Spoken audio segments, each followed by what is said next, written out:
I'm Francis Pillebeen, Total Rewards Expert at Deloitte.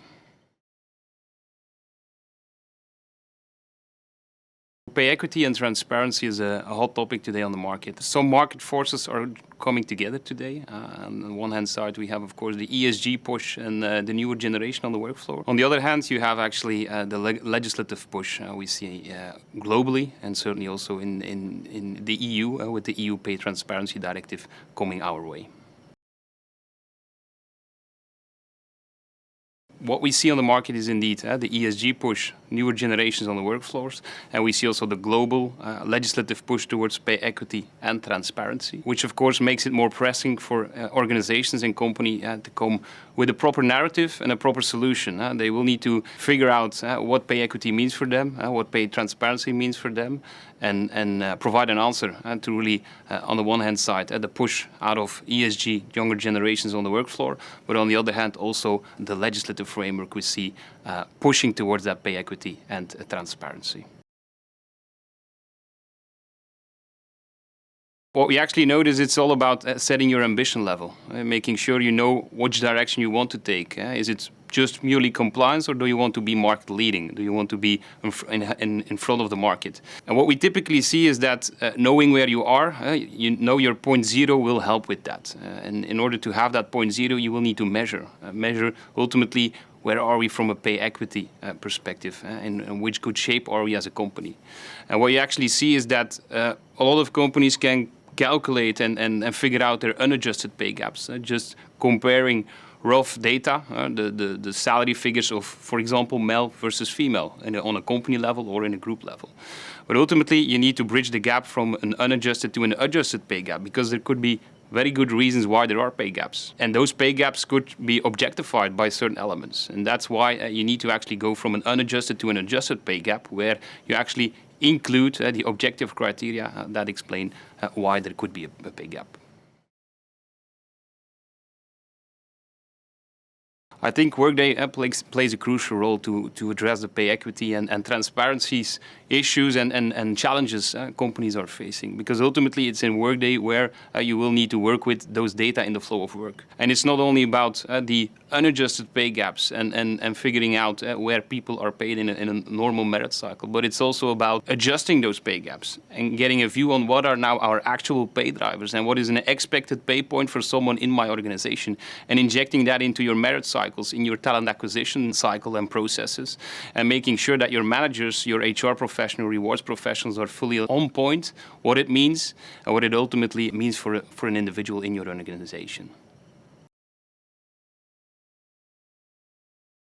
Companies need to get ready by mid-2026 to report out actually over the 2026 figures, so calendar year 2026, which means it seems far, but actually it's not that far. You only have one merit cycle to even close any pay gaps or certain pay equity issues you would have. On the one hand side, I think you will need to be able to report out on pay gaps. If that is higher than 5%, if you have pay gaps of more than 5%, you will need to be able to explain towards your stakeholders, but also to your labor unions, why that is. And if you don't have your narrative ready, you will need to sit together with your labor unions and come to a pay assessment exercise. On the other hand, there are a lot of transparency measures you need to take towards your employees, which will make it much more easier for employees to actually have a view on where am I paid compared to my peer group, to my group of work of equal value, where of course job architecture, which also needs to sit in your Workday system, plays a crucial role and needs to be included into that exercise. My name is Shani Doms. I work for Deloitte in Belgium and I'm a Workday specialist. What data points do we need to gather? That will be a discussion company-wise first. It will be a policy decision where you need to make choices on what are the variables that I will explain why there is a gap. Will that be leave of absences? Will that be a difference in benefits? Will that be a difference in seniority, performance, past year's performances? It will be a company decision first, and then, of course, together with the legal team. When we have all the decisions, when we have decided on all the factors that we want to take into account, we will need to gather them all in Workday. It might be that you as a client already have all the data in Workday, or it might be that we need to integrate it or bring it into Workday from other platforms. When we have all the data, we will send it together to our external pay equity platform that we developed with Deloitte. On the pay equity platform, we do a lot of analysis on it, where you can then see the explanation of each of these different variables. What is the influence of leaves on the difference in the pay gap? What is the influence on seniority on the difference in the pay gap? And then based on that, we calculate what is your expected pay for each specific person. So we calculate for you, with this performance rating, with this many leaves taken, with these benefits, with this seniority in this level, this is your expected pay point. We send that information back into Workday, and then in Workday we can take actions on it. In Workday, when we get the output from the pay equity platform, we have a dashboard for HR people for compensation, benefits and rewards to take a look at it and take actions on it.